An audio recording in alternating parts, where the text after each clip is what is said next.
First of all, can I say that I'm deeply honoured to be asked to participate in your conference today.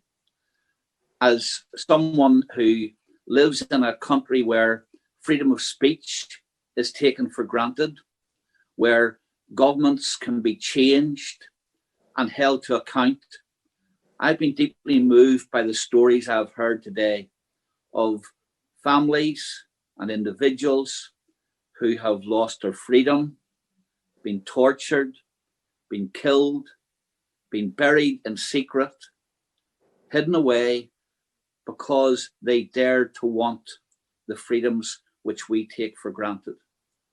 And as I listened to the stories, and on this 32nd anniversary of the killing of so many people who simply wanted to exercise what we regard as a democratic right, I think it is important that democracies such as the United Kingdom stand side by side with those families in Iran who have suffered in the past and who, unfortunately, because of the way in which the regime has got away with its past crimes, still perpetuates those crimes today.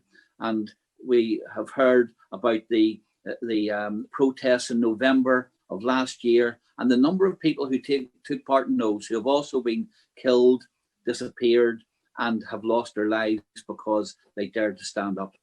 And what's even worse is that the perpetrators, people who have been caught, and I understand that this is now well documented, tape recordings of the planning of the massacres, defense by those who were involved of the massacres because it was part of Sharia law and they were entitled to do what they wanted, investigations by Amnesty International.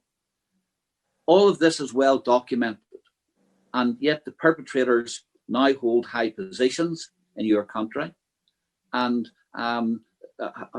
seem to be immune from prosecution.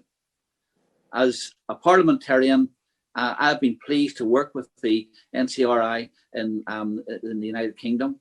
They keep us well informed of what happens and what is happening in Iran. And I think it is important that we continue to press our government, whether it's through motions in the House of Commons, questions to ministers, letters to ministers, keep up the pressure. And I see that our government can do three things. First of all, ensure that this is continually raised at the United Nations, that we have the ability to put sanctions on those individuals who have been identified as being part of these massacres and having planned and perpetrated them. And most importantly, that we have an international inquiry, an independent inquiry, not an inquiry carried out by the murderers themselves, but an inquiry carried out independently, internationally, to expose these regimes, what this regime has done. It is important, and I do believe that we do have obligations across the world to ensure that genocidal and dictatorial regimes are not allowed to treat their own people in the way in which we have seen people in Iran have been treated. And as a parliamentarian in a democracy, I value democracy.